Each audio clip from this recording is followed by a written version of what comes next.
عايز احفظ القرآن بس انا مش عارف احفظ ازاي او ابدأ منين.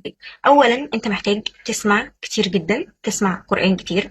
والجزئية اللي انت هتحفظها سواء مثلا هتاخد وجه مثلا في المرة او نصف وجه حتى مش مشكلة.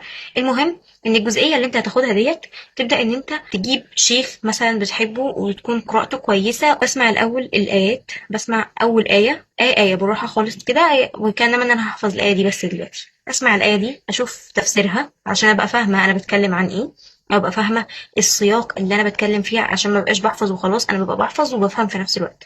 فاسمع الآية اشوف تفسيرها وابدا اني اكررها مع القارئ واكررها بعده. وبعد كده اغمض عيني واقولها من 5 ل10 مرات على حسب صعوبة الآية بالنسبة لك. ف سمعت الآية، كررتها كذا مرة، خلاص أنا حفظتها، أنا فاهم الآية دي بتتكلم عن إيه، أنا كأني قاعد دلوقتي بحفظ الآية دي بس. تمام. بعد كده ندخل على الآية اللي بعدها. هي طريقة ممكن تاخد منك وقت أطول، بس هتخليك حافظ من غير ما تنسى. طيب وبعدين الآية الجديدة اللي تاخدها تغمض عينك وتقول الآيتين مع بعض. مش تقول الآية الجديدة بس، يعني مش تحفظ الآية الجديدة بس لوحدها. انت تمام حفظتها مثلا قلتها 3 مرات فانت الآية حفظتها خلاص لوحدها. تمام. ارجع تاني اقول الآيتين مع بعض. تمام. لو هجيب الوجه كله او حتى هجيب الربع كله، كل آية جديدة قول الربع من اوله او قول الوجه من اوله. غمض عينك وقول. هتلاقي نفسك بتبدأ تتلخبط في الاول، بعد كده بإذن الله هتلاقي ان الدنيا تمام. وبالنسبة للموضوع بتاع التسميع ده، اكتر حاجة بجد ساعدتني زي ما قلت لكم ابلكيشن ترتيل.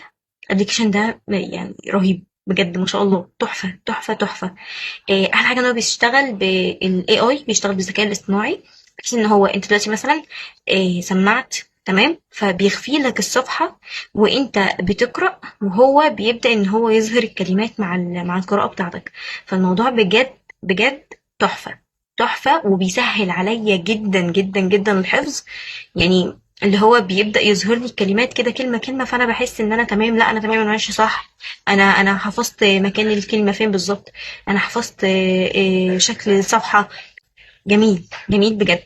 فما تأجلش خطوة الحفظ اكتر من كده. الموضوع بإذن الله سهل، بس انت اسعى وانا حاليا بسعى. فدعواتكم دعواتكم علشان انا لسه في البداية والله العظيم. بس انا قلت ايه، الطريقة دي فرقت معايا جدا جدا جدا، فسهلت عليا كتير، فقلت اطلع اقولها لكم يمكن تفيد حد.